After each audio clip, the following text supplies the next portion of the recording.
একটা ফোন করছে, হ্যাঁ, ফোন করে বলতেছে 1 ঘন্টার ভিতরে না আইলে ছেলেরে থানা দিয়ে দিব। এবারে আইসি আবার করার হচ্ছে 22,000 টাকা তো দিলে তোমার ছেলে দিয়ে দেব। তারা কে যারা ফোন করছে? ম্যানেজার, হ্যাঁ, কোনখানের ম্যানেজার? বিমার, হ্যাঁ, ম্যানেজারের স্টোর রুমে গেছি, গিয়ে দেখছি এবার এত কাপড় দেখাইছে।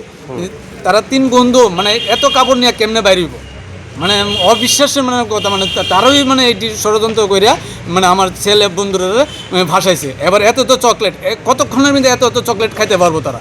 মানে আপনারা বলছেন যে এই চুরি বা এই ধরনের লসটা মানে কোম্পানি আগেই করেছিল, এবার আপনাদের উপরে টাকাগুলো নেওয়ার চেষ্টা করছে, চেষ্টা করছে। আমার ছেলের কাছে 22,000 টাকা আছে, আমার কাছে আমি 1 ঘন্টার ভিতরে আইতাম।